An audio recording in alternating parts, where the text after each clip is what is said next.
কাইলৈ চিয়াদিৰ জিম্মাৰ ম্যাদ উকলিব শ্যামকানু মহন্ত সিদ্ধাৰ্থ শৰ্মাৰ দুয়োকে দুমাহৰ বাবে আৰক্ষীৰ জিম্মাত ৰখাৰ সন্ধি এছআইটি অৰ্থনৈতিক লেনদেনৰ বাদে অন্য কোনো প্ৰমাণ নাই এছআইটিৰ হাতত এনেদৰে তদন্ত চলিলে দুমাহৰ ভিতৰত জামিন আবেদনৰ কৰিব পাৰিব কি ন্যূনতম দুমাহ আৰক্ষীৰ জিম্মাত ৰখাৰ চেষ্টা চলাইছে এছআইটিয়ে কাইলৈৰ দিনটোত মহামান্য ন্যায়ালয়ে কি নিৰ্দেশনা দিয়ে সেয়া নিশ্চিতভাৱে লক্ষণীয় হ'ব তাৰ দুদিন পিছতে সন্দীপন গাৰ্গ অমৃতপ্ৰভা মহন্তৰ শেখৰ গোস্বামীকো আদালতত হাজিৰ কৰোৱা হ'ব মুঠৰ ওপৰত এতিয়া সকলোৰে দৃষ্টি নিবদ্ধ হৈ আছে পৰৱৰ্তী ঘটনা প্ৰবাহ কোন দিশে ধাৱমান হয় পুলক মহন্ত এই মুহূৰ্তত পুলক মহন্ত মোৰ লগত সংযোজিত হৈ আছে চিআইডিৰ কাৰ্যালয়ৰ সন্মুখৰ পৰা পুলক আপুনি বিয়লিৰ পৰা তাতে আছে আৰু যেহেতু আজি ছিংগাপুৰৰ কোনো ব্যক্তিও আছে কাইলৈ কোনো আহিব বুলি আমি জানিব পাৰিছোঁ আৰু মূল কথাটো হ'ল শ্যামকানু মহন্তৰ সিদ্ধাৰ্থ শৰ্মাক কাইলৈ হাজিৰ কৰোৱা হ'ব মহামান্য আদালতত কিমান সময়ত হাজিৰ কৰোৱা হ'ব আৰু কি আপডেট আছে পুলক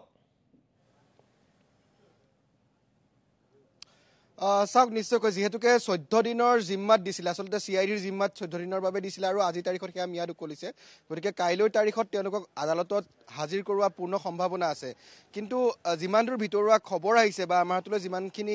আমি গম পাইছোঁ যে হয়তো আদালতলৈ নিনিবও পাৰে কাৰণ পূৰ্বতে যিদিনাখন তেওঁলোকক গ্ৰেপ্তাৰ কৰা হৈছিলে বিমানবন্দৰত আৰু তাৰপিছত তেওঁলোকক আদালতত নিনি এগৰাকী আসলে দণ্ডাধীশৰ ঘৰত তেওঁক লৈ যোৱা হৈছিলে কাইলৈৰ দিনটোত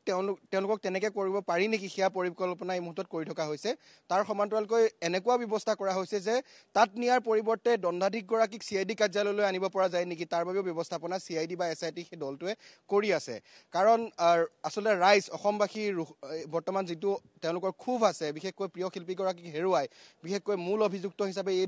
দুইগৰাকীয়ে চিনাক্ত হৈছে গতিকে আৰক্ষীয়ে ভয় খাই আছে যে বাহিৰত নিলে তেওঁলোকৰ লগত কোনো ধৰণৰ অপ্ৰীতিকৰ ঘটনা সংঘটিত হ'ব পাৰে নেকি সেয়েহে তেওঁলোকে কিছু শংকা বা ভয়ত আছে যাৰ বাবে কিছু তেওঁলোকে পৃথক ব্যৱস্থা আজি তাৰিখত কৰিছে আৰু কাইলৈৰ দিনটোত যদি আদালতত হাজিৰ কৰোৱা হয় তেনেহ'লে সেয়া পৃথক কথা হাজিৰ কৰাব কিন্তু যদি নকৰাই তেনেহ'লে দণ্ডাধীশৰ ঘৰত নতুবা দণ্ডাধীশ চিআইডি কাৰ্যালয়ত আহিব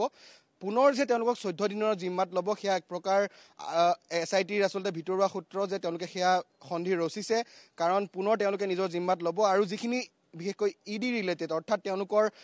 আয় বহিভূত যি সম্পত্তি বিশেষকৈ ধনৰ লেনদেন সেয়া লাগিলে শ্যামকানু মহন্তৰ ৰঙালী ফেষ্টিভেল হওক বা আন ফেষ্টিভেলৰ নামত তেওঁলোকে যিমান ধন আছিলে বিভিন্ন উৎসৰ পৰা লাভ কৰিছিলে সেই সংক্ৰান্ত গোচৰত তেওঁলোকক পুনৰ 14 দিনৰ জিম্মাত ল'ব অৰ্থাৎ এনেকৈ আছিলে অন্ততঃ দুমাহ তেওঁলোকক নিজৰ জিম্মাত আৰক্ষীয়ে বা এছআইটিয়ে নিজৰ জিম্মাত লোৱাৰ ব্যৱস্থাপনা কৰিছে কাৰণ দুমাহৰ পিছত তেওঁলোকে আদালতত লেখ আবেদন কৰিব পাৰিব নিজৰ আসলে তেওঁলোকে ইয়াৰ আদালতৰ পৰা ওলাই যাবৰ বাবে জামিনৰ বাবে আসলে সেই আবেদন কৰিব পাৰিব সেয়েহে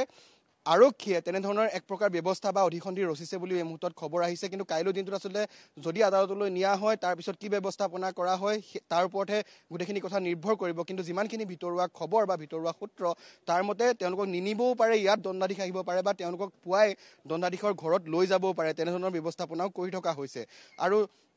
গোটেই বিত্তীয় লেনদেনটোৰ ক্ষেত্ৰত বিশেষকৈ যিখিনি অৰ্থনৈতিক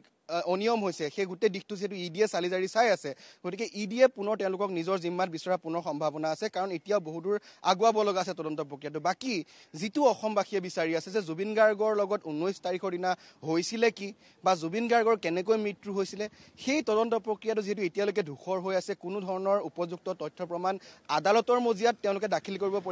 পৰাকৈ আছিলে লাভ কৰা নাই যিহেতু 11 গৰাকীকৈ প্ৰবাসী অসমীয়া আছিলে ছিংগাপুৰত তাৰে ভিতৰত 10 গৰাকী প্ৰবাসী অসমীয়াই তেওঁলোকে জব লাইসেন্স অৰ্থাৎ যিটো তেওঁলোকক অনুমতি প্ৰদান কৰে তাত থাকিবৰ বাবে সেই সংক্ৰান্তত আছিলে গতিকে 10 গৰাকীয়ে কাইলৈৰ ভিতৰত আহি উপস্থিত হ'ব আজিলৈকে 7 গৰাকীকৈ লোক মুঠ এছআইটি কাৰ্যালয়ত উপস্থিত হৈছে কাইলৈ আন 3 গৰাকী আহিব আৰু নিশ্চয় ধন্যবাদ জনাইছো পুলক মহন্ত তাৰে আৰু এগৰাকী 11 নম্বৰ গৰাকী যেহেতু